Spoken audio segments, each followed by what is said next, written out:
Hi, everybody. Thank you very much for joining us. This is Luke Hasty from Nuaware. Those of you that don't know Nuaware, we are a specialist distributor in the EMEA region. We help large enterprises and partners adopt new technologies. So we've always had a strong focus on the cloud, DevOps, and container market, and bringing the next iteration of products into the region.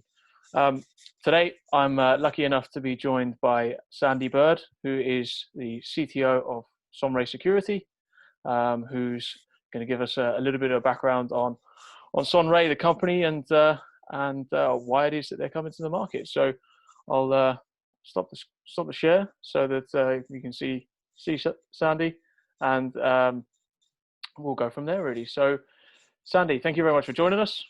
Um, Good to be here. First question I have: why the name Sonrai? Am I pronouncing it correctly? What does it mean? Can you give us a background on that, please? It's really interesting when you start a company and you're trying to figure out how to name it, and what domain names are left becomes a deciding factor in how that happens. So we needed something that related to data, because we do a lot of data governance, data protection, data classification work. And anything that had the word data in it, .com was basically done and long sold off 20 years ago. So we had to get creative, and the CEO of this company is Irish. I've got some Irish in me, and it's interesting that Sonrai, so it's pronounced slightly differently, Sonrai, if my Irish is good, I don't know if it is or not, is data in Irish. So it actually means data. So the company's name is actually just data, which is kind of neat.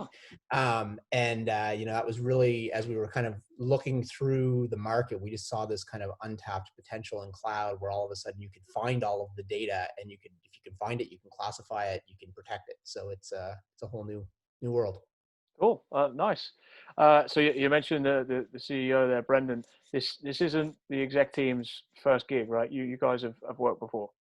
We've been in security for it's over 20 years for me now. I started my career cleaning up breached Unix boxes in physics departments of universities a long time ago. Nice. It was more nuisanceware at that time versus some of the stuff you see today, but it's still applicable. And in about 2001, we founded a company called Q1 Labs, which was all about security intelligence, log analytics, flow analytics, lots of security data mining type activity. And, I spent 10 years in that company as the CTO, and just spent a huge time learning about, all the security devices and all the ways that it all fits together. And in 2011, IBM acquired that company. And when they did that, they didn't really have a security division internally. And Brendan and I kind of helped build the IBM security division inside of that, which is really interesting for me. I ended up with a scenario where I had about 20 different security products, security services, deploying and helping customers build secure SOCs and things of that nature. And at the same time, IBM was going through a transition where they were basically entering into their world of cloud. And so if you think about it, you just had this really interesting view of everything from, old school, mainframe security products all the way to, agilely developed every 24 hours, new code going to your customer kind of security products, and being able to see that whole transition in all the different ways. And so at some point in time, we said, look, this whole world of cloud is the future. It just can be deployed so much more securely than anything that was ever done in enterprises, if it's done properly. And it was just a great opportunity. And I really wanted to go back to working with 20 engineers and a whiteboard and just go really deep into something. So that's where Sonrai started from, right there. Yeah, I guess that leads me on to the next question. Really, is what got the band back together? What is the problem that Sonrai's here to solve, and what are those guys on that whiteboard aiming to achieve? Yeah, when we started the company, and again, you always, the great thing about starting companies and the terrible thing is you start with a vision, and then, your customers massage that vision as you go, and all kinds of interesting things kind of start and change. When we started the company, it was all going to be around, data movement, finding that data, what are the rights to the data that was deployed in cloud, because we felt that for the first time ever, a company would be able to find all of the data they had, because cloud has a bill associated with everything you're storing. You can go find this stuff. Now, what was interesting is as we kind of entered into the market and had our first set of customers, we realized everybody in cloud was at a different level of maturity. And honestly, that's a pretty advanced control when you get into data classification and rights to sensitive data and data movement. Most of the customers were still getting cloud security posture management under the belt, trying to understand did they have the best practices for how the cloud was configured. And they were just starting to lean into this kind of identity governance for both people and non-people identities in cloud. And because of the way Sonrai was architected, we had to, in order to understand all of the rights to data, you had to decode the identity models anyway. The company actually started taking on a lot more of this kind of identity governance in cloud as well, and understanding was that properly configured, what were the rights for the machine identities, how were they interacting with the resources, including the data that was there. And that was really the underpinnings for how this thing kind of started and then morphed into what it is today. We still are firm believers in our data solutions. We've put a lot of work into the data classification in those, but we understand that today's market, people are getting a pretty good handle on the cloud security posture management.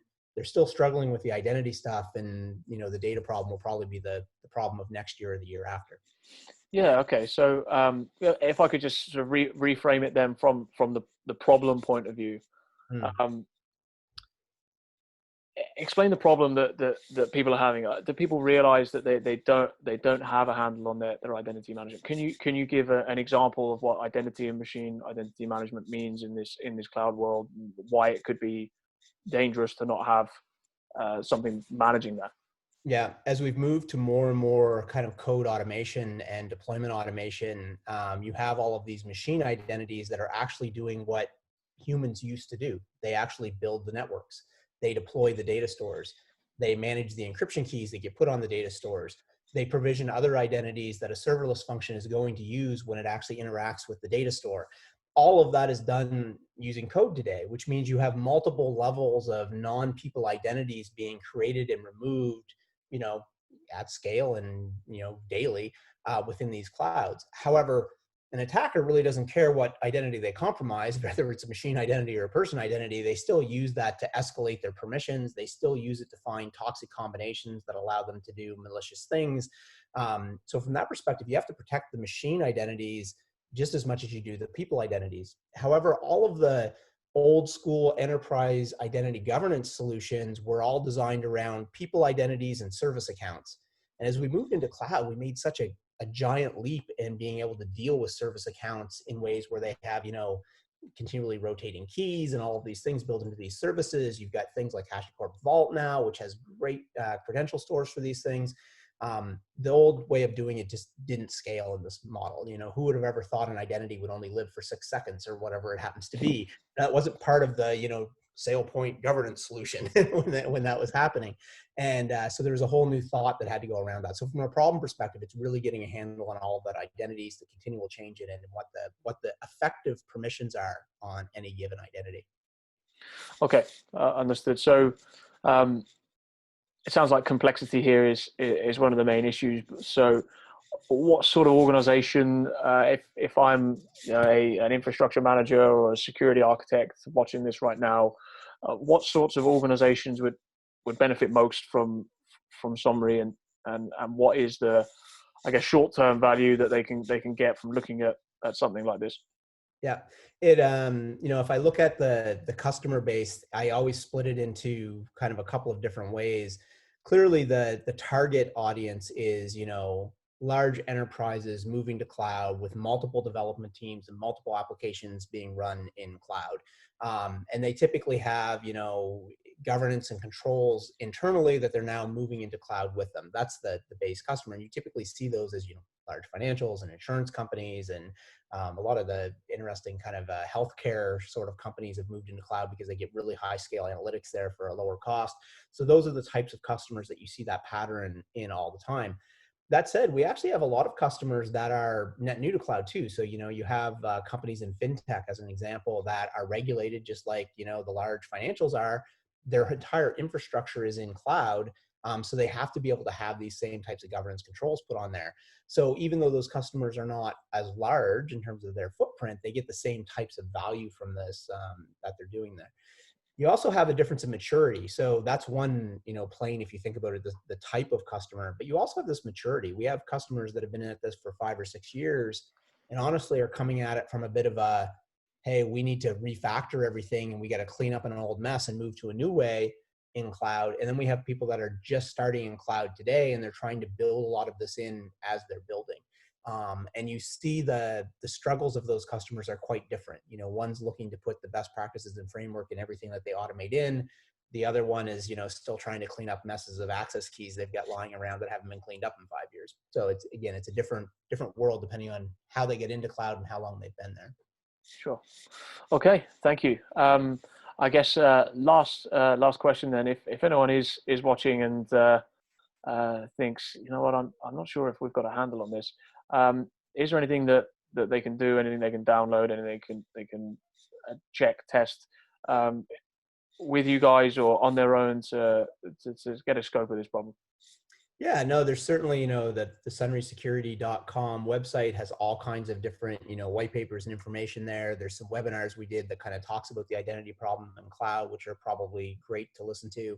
There's options there to sign up for free trials and things like that. So that's all very valuable. And then if you just want to read more and understand more about, cloud identity, there's lots of blogs that talk about, always fancy words for things, right? Confused deputy. Well, what does that mean, right? And the fact that, you can utilize some other resource in cloud to escalate your permissions under its behalf and things like that. So if you search, confused deputy problems in cloud, you'll find great research papers on how some of these things can be abused. And I always found those very useful in my early days coming into this. Cool. Great. Well, Sandy, thank you very much. Appreciate the insight. And yeah, thanks everyone for joining us. Stay tuned for more insights from Sandy and some of the other team that we work with here at Nuaware. Thanks very much. Cheers, Sandy. Thanks.